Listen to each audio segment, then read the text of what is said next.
Thanks for joining us on This Week in Health IT Influence. My name is Bill Russell, former healthcare CIO for a 16 hospital system and creator of This Week in Health IT, a channel dedicated to keeping health IT staff current and engaged. Today, we are joined by Rob DeMichiei, retired CFO for UPMC, strategic advisor for Health Catalyst, and board member at Waystar. Special thanks to our Influence show sponsors, Sirius Healthcare and Health Lyrics, for choosing to invest in our mission to develop the next generation of health IT leaders. If you want to be a part of our mission, you can become a show sponsor as well. The first step is to send an email to partner@thisweekinhealthit.com. Just a quick note before we get to our show, we launched a new podcast, Today in Health IT. We look at one story every weekday morning and we break it down from a health IT perspective. You can subscribe wherever you listen to podcasts at Apple, Google, Spotify, Stitcher, Overcast, you name it, we're out there. You can also go to todayinhealthit.com. And now on to today's show. Today, we are joined by Rob DeMichiei, retired CFO for UPMC, strategic advisor for Health Catalyst, and board member at Waystar. Good morning, Rob. Welcome back to the show. Morning, Bill. Great to be here. Are all those things still accurate? You're still board member at Waystar? Absolutely. Great company, making great progress, growth. Great to be associated with them and Health Catalyst as well. So same story, Bill, keeping busy. Yeah, well, Waystar did a few ad spots on the US Open golf event this past weekend. First time I've seen that. Maybe they've been out there before, but that's big time stuff. It is. I think establishing as a national brand, trying to create awareness with the market and the products, and they were well received. Great commercial. So if you haven't seen it, check it out. But yeah, exciting times. It's really, the growth story's been great. So it's exciting. And people who are watching this on video will notice that you have a new setup. You look great. The sound is great. And you're preparing to speak at the virtual Health Catalyst conference, which is coming up in, actually it's a couple months out, isn't it? Yeah, it's actually in September. And so I've got my new equipment here for my virtual recording. So this is the dry run in using the equipment. So yeah, this is kind of fun. And I think everybody's upgrading their equipment just because we do so many of these calls. It's kind of amazing, but they really hooked you up pretty well. All right. I did. So I'm going to walk you through this. The last time we spoke, last time you came on the show, we were going through the JP Morgan conference, which I think sets up the conversation for the year from a financial perspective. If people haven't heard that episode, I highly recommend they go out and download that. It was right around the January timeframe. And what I'd like to do is let's pick up where we left off. So in January, we were in a very different place. New administration, vaccine was developed. We're in the midst of a distribution process. We didn't know how fast we were going to be able to get it out there. Government assistance to healthcare was starting to show up in the financial numbers. Virtual visits had receded somewhat from its peak, but they were still significantly above the previous levels that were established. And volumes were still not completely back to pre-pandemic levels in many cases. Where do you feel like we're at today from the conversations and the things that you're experiencing? You know, it's interesting. I wish there was kind of one answer, a homogeneous answer for all the health systems, but it's really a mixed bag. And I think you start to see some positive signs with volumes returning and some level of moving from either losses to slightly positive or reduced losses. And when I say this, I'm thinking all without the government assistance revenues. So you see some positive moves, Bill, but I don't think there's one story to be told. It's really dependent on the size of the health systems that we're talking about. There's really a different story for what's happening with the larger systems versus the small and medium-sized systems. I think there are different stories geographically. And then as we've talked about, certainly those that have a payer side or a risk side, it's a much different story. And those risk-based contracts and those with insurance enterprises have done very well and it's acted as a buffer with volume losses over time. So it's really a mixed story. And I don't know that we have enough clarity yet to see where we're going. It's what you do see in general is that the emergency room volumes are down, but the acuity is up. You still see softness in inpatient admission. But I think it's like everything with post-pandemic, right? When you go into the pandemic and you come out of the pandemic, whether it's our dining habits, it's what we watch in terms of entertainment, it's travel, it's return to office, right? All these things, there was a standard or a way that things were done before the pandemic. And now we're all conjecturing what's going to happen as we come out. I think the one thing that we know is they're not going to be exactly the same, right? Everything, our consumer preferences have changed, our entertainment has changed, everyone has different ideas about return to office. So I don't know why that would be any different with healthcare. It's not going to be exactly the same that it was before the pandemic. And then the question is, what does that new world look like? But I think it's probably 6 months or a year from now before we'll really see what the new normal is. It's interesting. I literally could pull up articles that say the exact opposite things in terms of where we're going, like around telehealth, around inpatient volumes, around people coming back to the hospital or not coming back to the hospital. I mean, literally, and there's studies. It's like, hey, we did this survey, we're finding this, but it really is. It really is all over the board. And what's interesting about it, though, is if you think of an industry that's ever had tremendous inertia, it is healthcare. So you have an industry and an infrastructure with tremendous inertia that wants to carry it back to the way things were. But you have these market forces, these massive market forces, whether it's the insurers that we've talked about, whether it's these private equity investments around disrupting healthcare, whether it's employers who are looking for a new way into the future, heading in the opposite direction. So it is really this clash of two overwhelming forces. So I don't think it's easy for anyone to predict how it's going to turn out. So the economists out there, the Kaufman Halls and others, are projecting negative margins through the end of the year. And again, for larger health systems, that's not that big of a deal. They have the cash reserves and they can get through that. But for the smaller players, that's a significant conversation. That's a boardroom level conversation to have those negative margins going through the end of the year. What kind of impact will that have overall on healthcare? And I'm not going to ask you to predict whether it's going to be negative or positive margins, because again, it really depends on the market and a lot of other factors. But if there are negative margins through the end of the year, what kind of impact will that have? I think you're going to see, and we've seen this already, a widening of the gap between the haves and the have-nots. And so these market pressures just make it more and more difficult for small systems to, one, weather those losses, but two, even emerge on the other side and be able to make the investments and the changes and the moves to digital that are needed to survive in this changing world. So I think it's, unfortunately, the large systems will figure things out. They will thrive. They will acquire entities that make sense geographically. But you're going to have an issue with rural areas, with smaller health systems. And unfortunately, I think even the gap between commercially insured in terms of the services and the amenities that they have and the hospitals they can access, and those in the Medicaid population and the uninsured. So I think it's, in a way, this widens the gap in terms of the level of care and the types of care available to the population. Well, we could go down that road for a while. Let me pull back a little bit, because you mentioned some acquisition things, and we're starting to see that come back online. That really went by the wayside for the better part of 12 months, if not 18 months.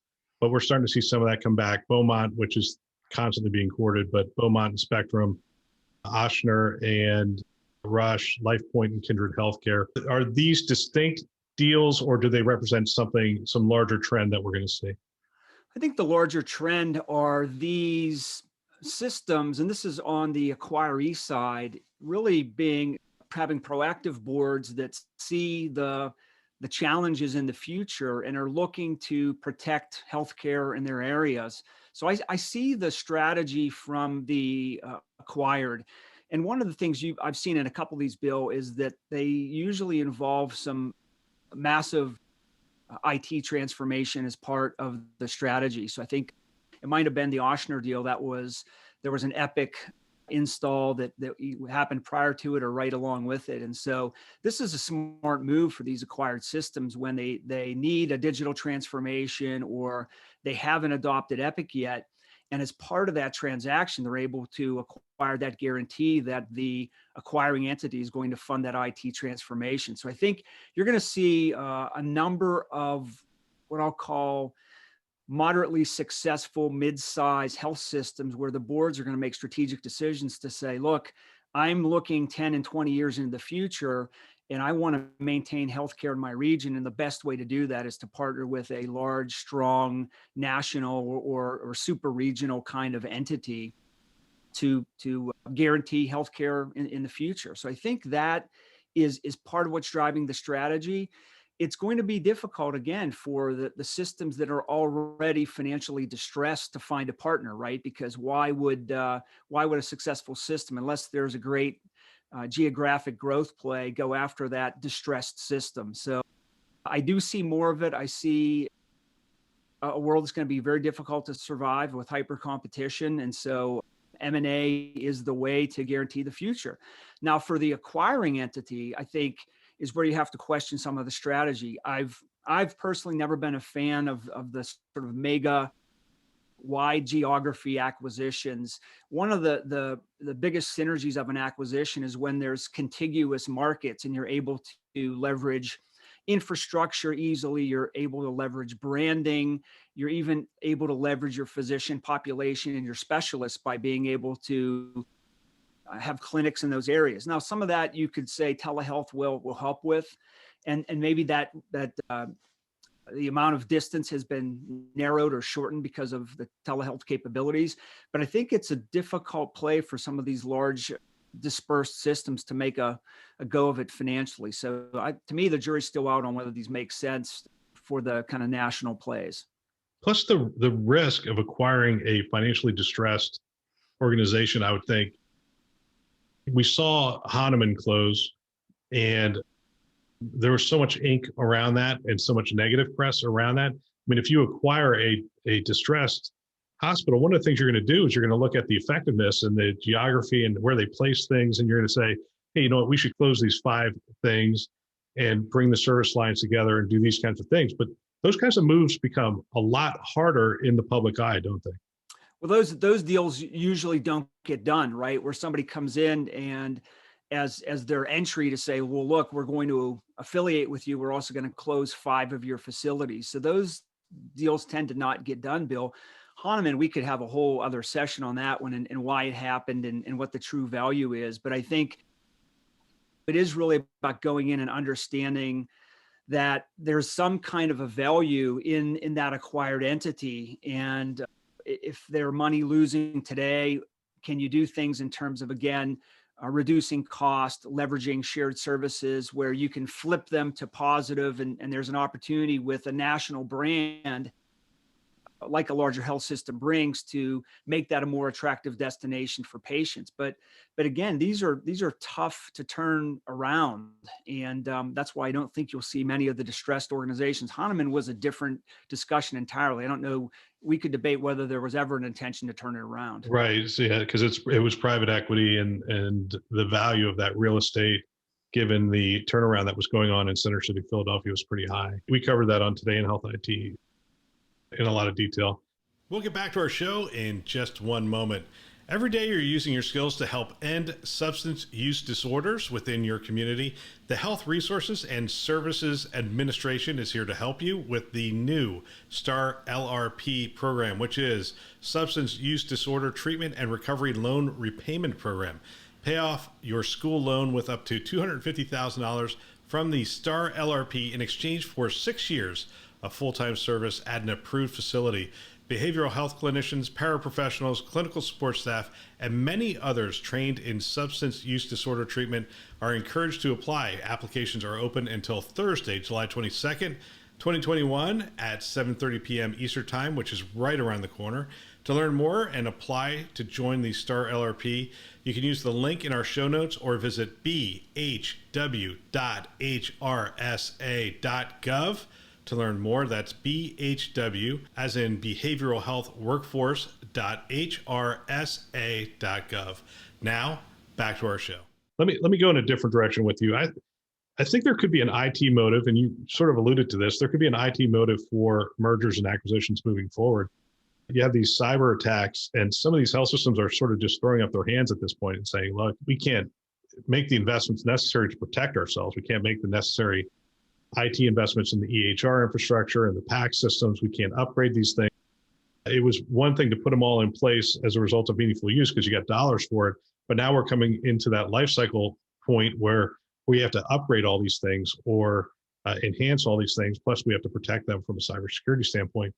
And do you think there's a model other than an acquisition that health systems can put together or will put together where there's a technology partnership, if you will, but not financial fiduciary responsibility for the health of that health system?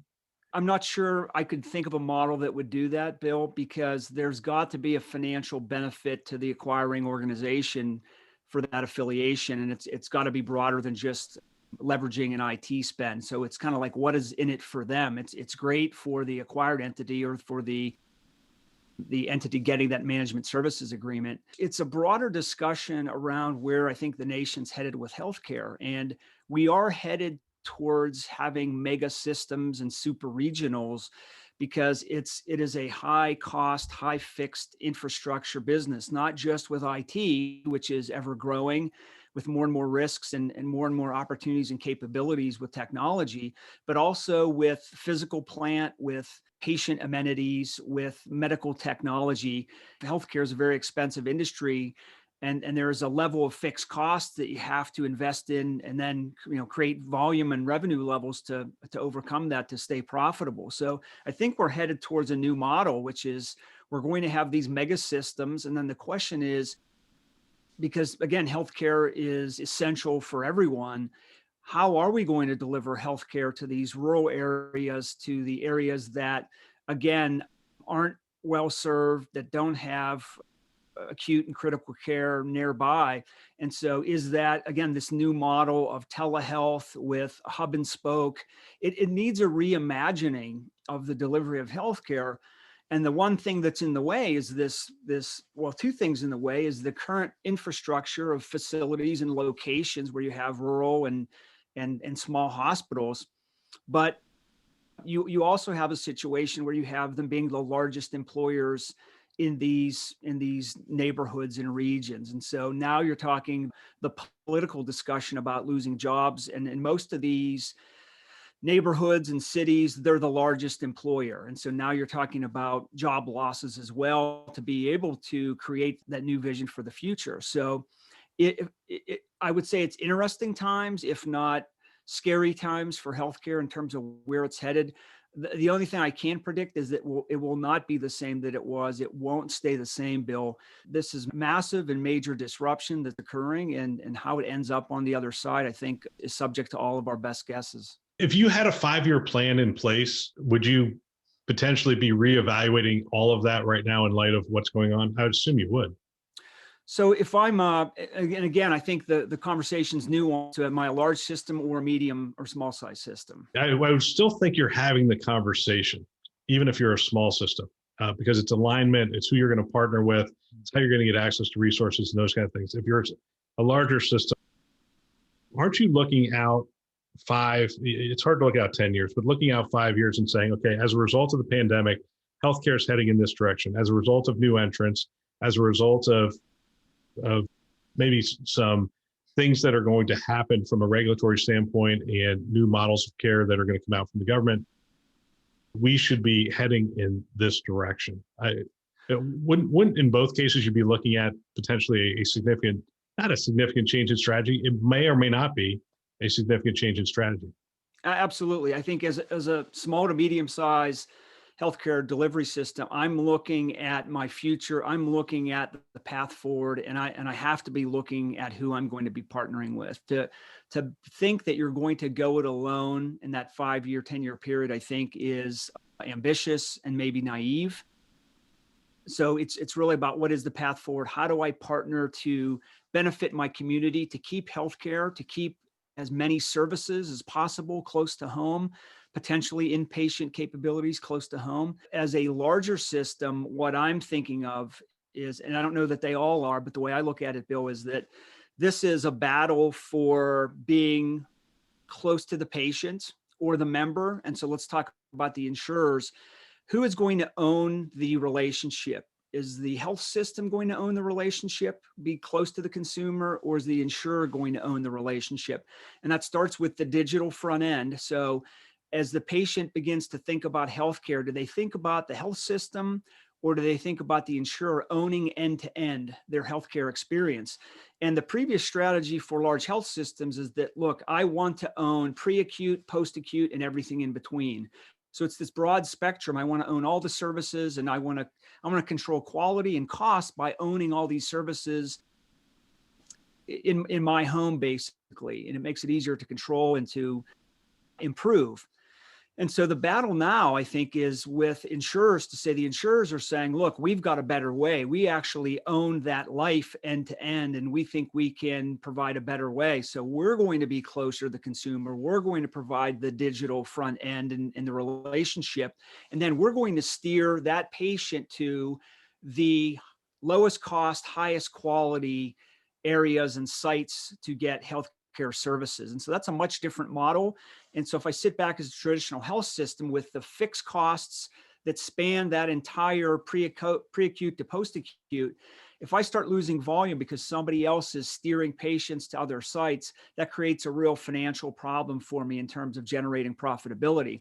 And to me, that is, again, this is the battle of the Goliaths that's coming, because the insurers continue, and they've done this through the pandemic, and they're continuing at a very rapid pace to acquire provider capabilities. And it's across the spectrum. Other than what I call quaternary ICU, they're going to continue to rely on the health systems for those services. But everything else, Bill, they're saying, look, we're going to put our bet on another horse in terms of primary care and really owning the wellness of the patient, and also owning that care path, where the care is going to be delivered and who's going to be delivering it. So, long answer to your question, as a board member of a large health system, I've got to think about that. Can I truly own the patient end to end? And if the answer is no, how do I reimagine my system to do what you do very well and be the premium provider in that area, to ensure that I can stay close to the patient, and that my cost footprint, I have to start rethinking what assets am I going to own, what capabilities am I going to own, and does it look the same 5 years from now as it looks today? I love this discussion. I'm going to put this in the context of an article which I shared with you, which is a Harvard Business Review article that just came out on the 5th of June. And it's 5 questions boards should be asking about digital transformation. I want to walk through these because I think it's interesting, because in healthcare, if we are going to maintain the relationship with the patient and create that digital, not only the digital front door, but the digital experience across the entire continuum of care, we have to think about digital transformation and be talking about that. And these 5 questions, I think, are a pretty good backdrop to that.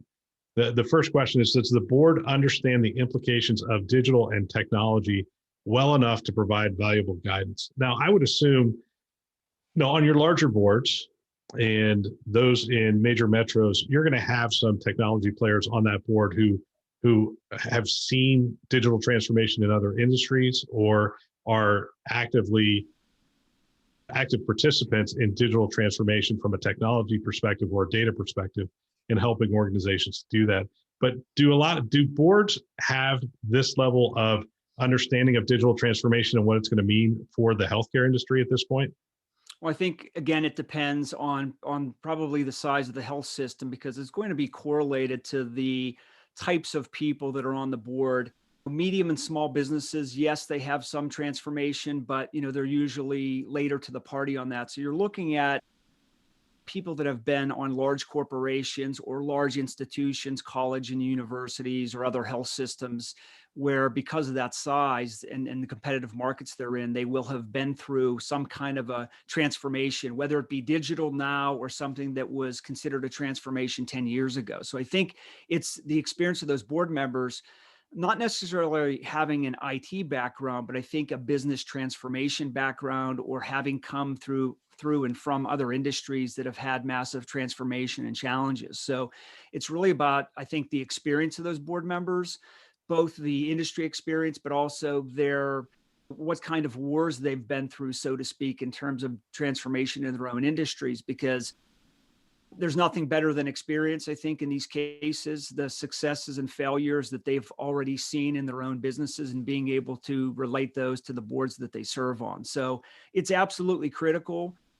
Management is ultimately charged with the transformation, but I think the board's got to provide that level of guidance and insight and expertise, frankly, to help management chart that path. The second question here is probably good for us to bat around a little bit. Is digital transformation fundamentally changing how the business creates value, and specifically how the business of healthcare creates value? And they cite one director who says the digital aspirations of the business aren't bold enough. Businesses often settle on aspirations that are based on last year's performance plus or minus 5 to 10%. But the pandemic has shown us that business can take huge leaps when they go on to say too many board conversations default to technology and how it can improve efficiency and cut costs. Investment horizons at many companies tend to be too focused or short term. Amazon, in contrast, has a 7-year horizon for its investments. So digital transformation, is it going to be sort of table stakes moving forward for health systems to compete with the United Healthcare and the Optums and the Aetna CVSs and the others who are trying to figure out how to get into that direct relationship with the patient? I think it's there's also a risk of kind of overshooting the target too by being too bold. So I saw the article where there was a mention that the dreams and aspirations aren't large enough, but there's real peril, Bill, in aiming too far ahead and trying to be too predictive. And then you end up with something that isn't adopted by the patient or the consumer. So I think there's a balance that you have to have. But to me, I like to think you want to focus your digital or your transformation on two things. One, which is cost effectiveness. So can that transformation substantially reduce cost or make you more productive?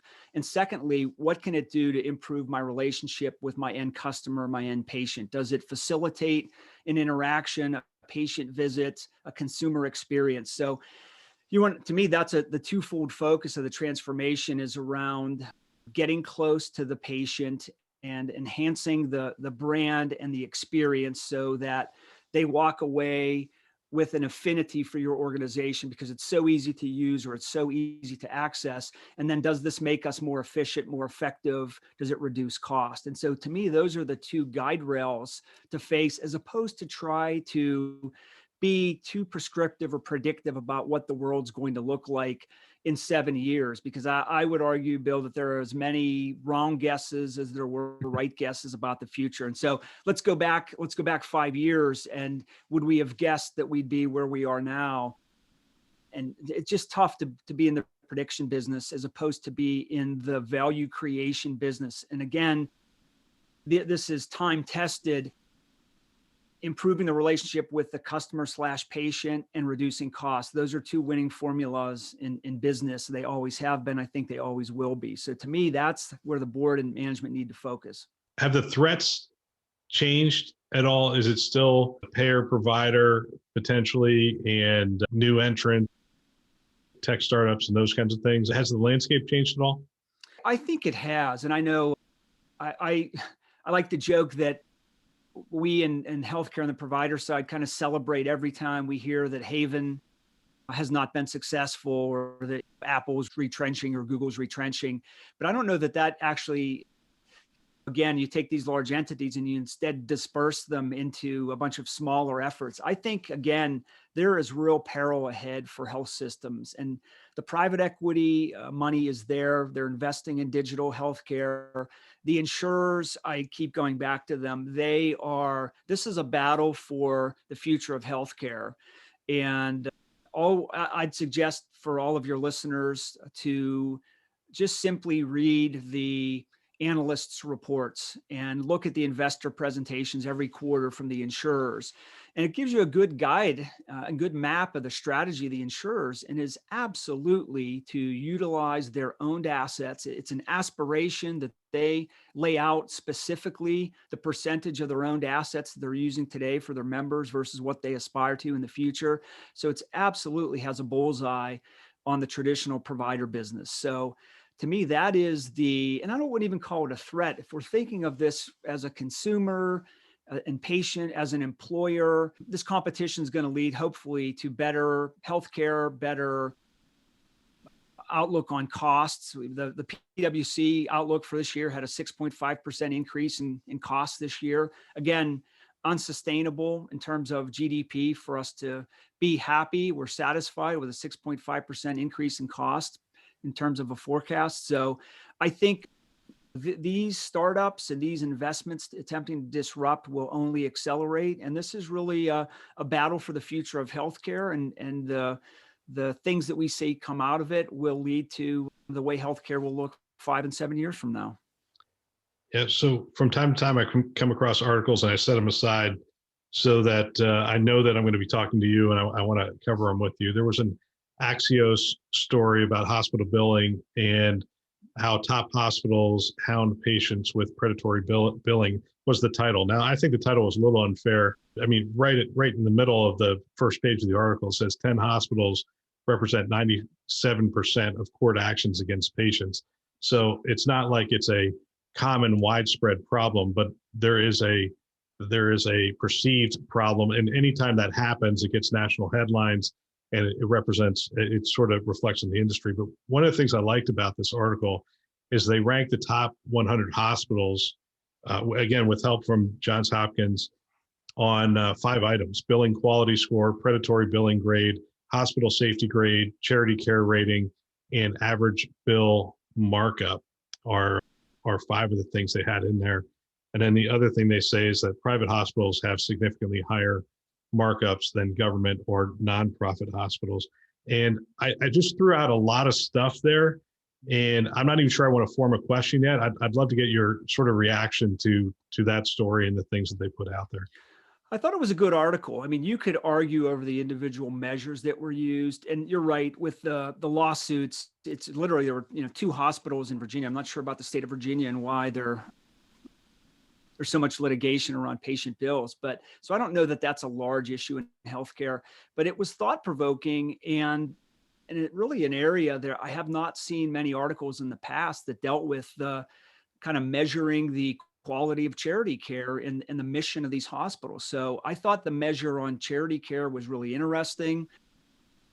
And it's probably an area where we should see more.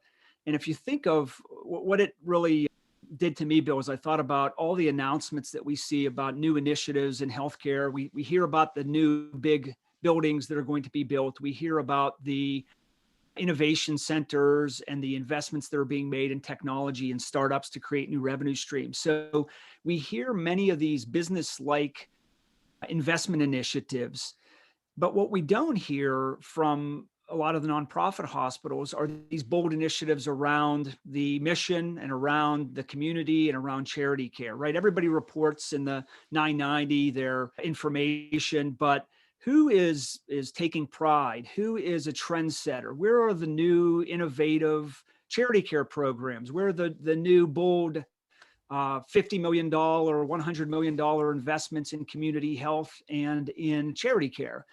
And I can't think of any that I've heard. Now, again, I'll go back to the insurers. The insurers will talk about these things in terms of social determinants of health because they own the patient life from a broad standpoint. And so investing in these charitable type things like housing and food security benefit them financially with lower medical expenses. But we don't really see that level of investment from traditional fee-for-service nonprofits. So to me, what the article represented was really the first time in a while that a major publication has attempted, one, to quantify nationally the efforts of nonprofit hospitals, but really, to me, it was thought-provoking. And this is probably an area, if I'm a politician or a legislator, I may pick up on this to say, why isn't this something that with that tax exemption that is studied more, that is assessed more, and that hospitals are held accountable more for? So that I thought was the best part of the article. You can argue, Bill, whether they're all the right measures, but directionally, I thought it was a good first start in something that probably needs a broader discussion. Yeah, actually, as you bring that up, I'm looking at the numbers, and they're sortable by charity care rating and those kinds of things. Do you think there's a significant distinction between the nonprofits and the private in terms of their charity care rating? I'm sort of scanning through this right now. Well, I don't know about this article in particular. In the past, I've read articles where they've said that some of the for-profit hospitals are delivering as much charity care as a percentage as the nonprofits are, which is a bit of a startling statistic. But I just view that nonprofit health systems haven't put charity care and these social programs front and center. Now, there was some talk at JP Morgan. You heard more of that this year, especially in light of the last summer and the George Floyd situation.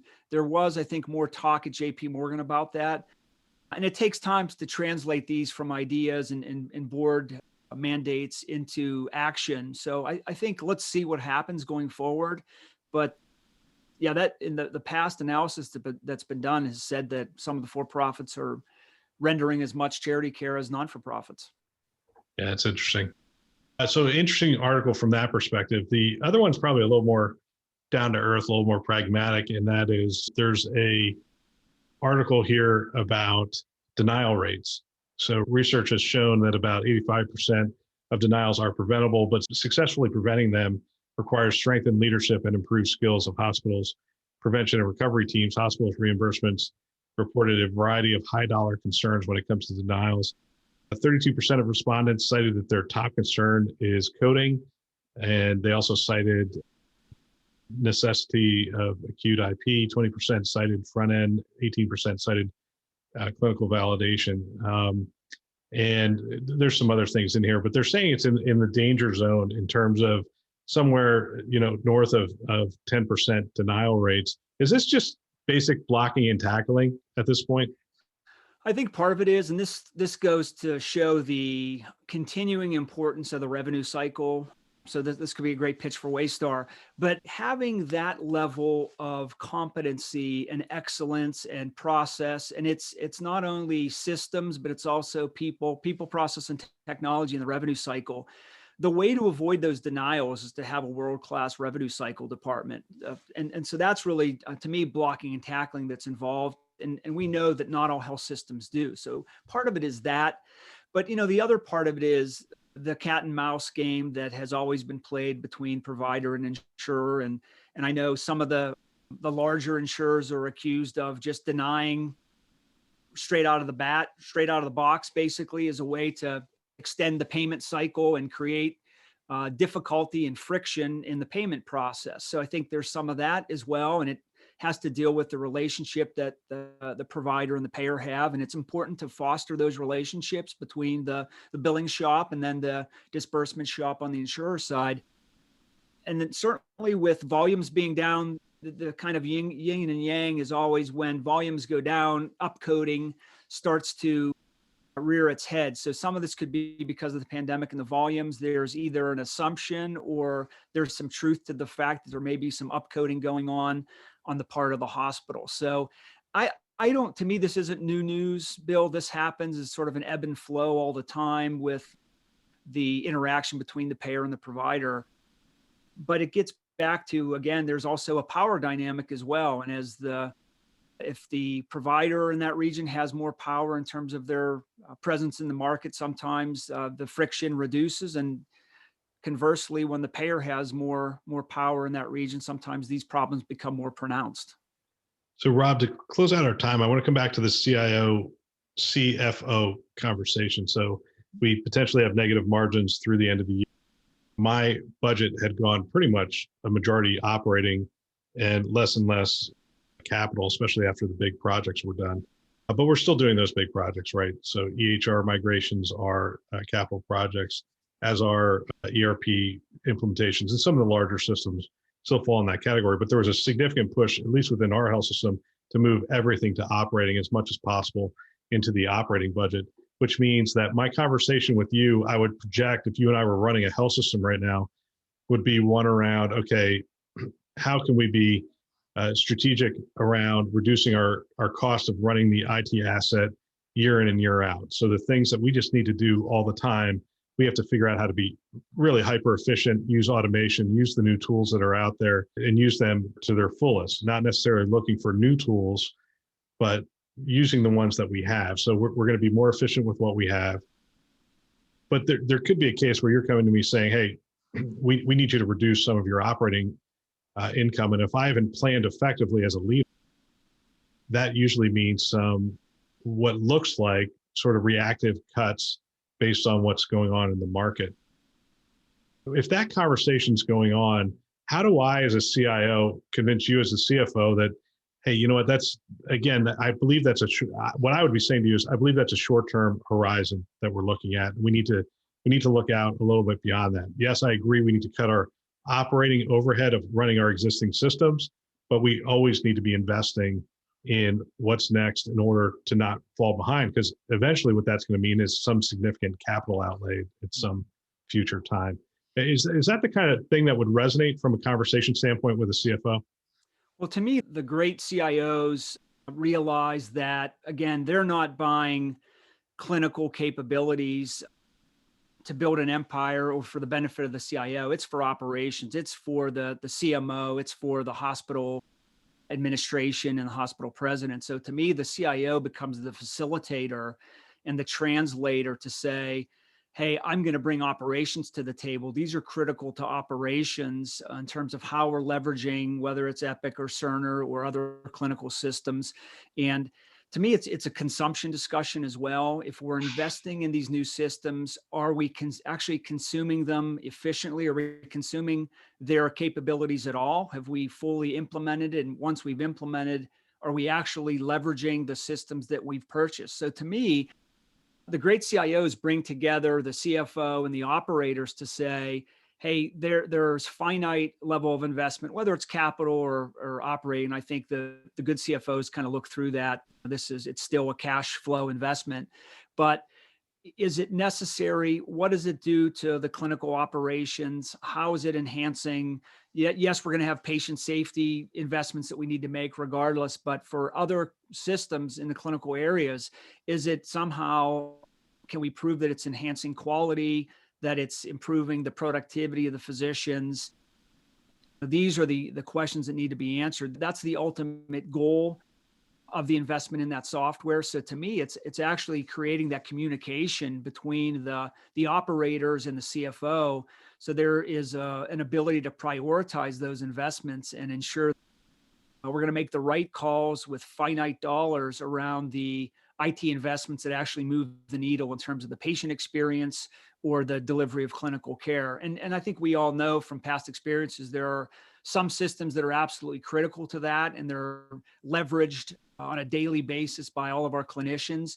And we know there are other systems which are more kind of a niche, I'd call them, and that maybe some of the physicians are using them or some of the specialists, but it isn't something that has a demonstrable ROI. So to me, the CIO is the best ones are communicators that can tell that story so that the executive team, and I think team is the key word, financial, technology, and operations can make great decisions around those finite dollars. You know, it's interesting. Chime had their summer forum this past week. This will be aired a couple of weeks from now, but still, the Aaron Mary, who's the CIO at Dell Medical School and UT, University of Texas Health System down there, was talking about they were getting back to their normal process of prioritizing things. And the reason for that was during a pandemic, everything was sort of reactive and we were sort of changing how we looked at things. And he goes, towards the end of the pandemic, what you had people saying is, we need to invest in this, this, this, and this. And everything was sort of highest importance. And he said, we need to get back to those conversations where everyone's sitting at the table. And yes, we do. We now have rational conversations around the budget and the budget being applied effectively to the resources to meet our mission and meet our objective and having those conversations. And he said, you really can't get back to that soon enough, that rational conversation of, are our investments actually delivering on our mission and objective? And not that all these investments aren't good, but some are going to move move the needle further than others. And that's the conversation that we're returning to post-pandemic. And Bill, frankly, there's still a lot of systems will keep an IT budget centrally. And so they'll call that a corporate expense. IT is a corporate expense. And I would argue conversely, it's actually very little as a corporate expense. You're going to have an ERP system and an HR system, and you can call that corporate if you will. But what we've found is, and again, go back to the earlier discussion we had about this expanse I have of I'm in every business. I'm in pre-acute businesses, I'm in post-acute, and I'm in every specialty. Well, there are in many cases software packages that are supporting those individual lines of business. And there's an EHR that's supporting your clinical business. So when I talk about, and we've done this in the past, about service line profitability and true business profitability, having that visibility in terms of, again, activity-based costing and knowing that if I've got a cardiology IT system, I need to burden my cardiology service line P&L with the cost of that IT system, not call it a corporate expense. And so to me, again, it's understanding that cost of IT. It's a cost of operations and making sure it's in the right bucket so that I'm assessing the relative profitability of all these different pieces of business that I'm managing. So you probably hear this a lot because I've taken the conversations we've had on the show and I've had conversations with CIOs and some other executives, and they just look at me and go, that's too hard. What you're saying is too hard. It's too much, too heavy of a lift. Have we gotten better at it? Have the systems gotten better? Have the processes gotten more baked that it's not as heavy a lift as it once was? Absolutely. That's healthcare from 25 years ago talking. Frankly, it's a losing mentality to say that there aren't, I mean, I'd say this is easy. I mean, there are systems, I'm not going to name them. There are systems that are IT specific. And we used one at UPMC during my tenure that was IT specific that helped us to allocate those costs to the actual consumers of the IT infrastructure. And we also even went into the servers, who was consuming the computing capability, right? Because it matters. And so it's not too hard. That's a cop-out. It's actually relatively easy if you've got a committed management team and a committed finance team. And it's actually extremely insightful. There are learnings that come out of that consumption analysis that really change the way that you think about the different businesses that you're operating in. Because it's pretty easy to run a profitable business if you strip out these significant costs, isn't it? I laugh when you see these, even in the external financial statements, you'll see a line called corporate. And it's a very large line item of expenses. And again, there are some truly corporate expenses, your C-suite and in some areas which are strictly overhead, but a majority of your costs are related to your clinical delivery, and those need to be burdened on the clinical P&L or on the service line P&L. It's actually far from being too hard. It's actually, to me, it's quite straightforward. And part of it is the 80-20 rule, right? Don't get bogged down in the 20. Just let's take the easy one, the EHR. Shouldn't be that hard to split that across. You get usage reports that are coming in almost on a minute by minute basis of the system. You could do it to that granular level, or you just say, hey, here's the cost of running the EHR for the year and divide it out based on any number of factors. Absolutely. The greatest thing about it is it makes the P&L owner accountable for the IT spend. And why shouldn't they be, right? Because if the CIO is accountable for the IT spend, well, and I'm the clinical leader, well, I'll take everything. I'll take the Cadillac and I'll take more because it's actually not in my budget. You want to create a culture of accountability. So that clinical leader, and you want to empower them to say, well, look, I really think this is critical to my success. So I'm going to invest. You give me a number of dollars that I'm going to spend, and then let me make decisions around what the priorities are. So I am going to invest in these three things, and I'm not going to invest in these three things. And when the budget is housed somewhere else, it becomes really difficult to do because, again, then it's his or her problem, not my problem, because they're the CIO and they have the budget. No, the CIO budget should actually be very, very small. Well, I hope not the IT spend, not the IT spend. No, but the CIO corporate budget. Yeah, no, I get that. Where does the investment in the future go? Where does the new digital tools, the new AI and machine learning, the new data and analytics tools, where we're trying to transform how healthcare is delivered with data, where does that future investment go? As an executive or as a CEO, what I would say is, because I could answer to you like, put it in clinical. If it's a clinical investment, put it in clinical. But I think from a CEO thinking about this, I wouldn't want to stifle innovation and maybe it wouldn't want to box them into my current results to make them less able or likely to make an investment in the So, future. so So it's an for R&D that, budget? I would likely create a separate R&D budget or an innovation budget to allow us to experiment and to do innovative things without the burden of the current day P&L, if you will. So that's innovation, sometimes an area you want to seed in another P&L and not have the constraints of the day-to-day profitability that's on the rest of the business. And then you just have to be careful whenever you create those pools of money. People tend to find them and somehow pull them into operations and pull them out somehow. Or use them as a dumping ground, basically, right? But it all gets back to good management and good oversight. And if you have those, you can do this stuff successfully. Rob, always a great opportunity, and I appreciate you coming on the show. Great to have this level of conversation with someone with your experience. Great, Bill. Always enjoy our conversations. So thanks. What a great discussion. If you know of someone that might benefit from our channel, from these kinds of discussions, please forward them a note. Perhaps your team, your staff. I know if I were a CIO today, I would have every one of my team members listening to this show. It's conference level value every week. They can subscribe on our website, thisweekhealth.com, or they can go wherever you listen to podcasts, Apple, Google, Overcast, which is what I use, Spotify, Stitcher, you name it, we're out there. They can find us. Go ahead, subscribe today, send a note to someone, and have them subscribe as well. We want to thank our channel sponsors who are investing in our mission to develop the next generation of health IT leaders. Those are VMware, Hillrom, Starbridge Advisors, Aruba, and McAfee. Thanks for listening. That's all for now.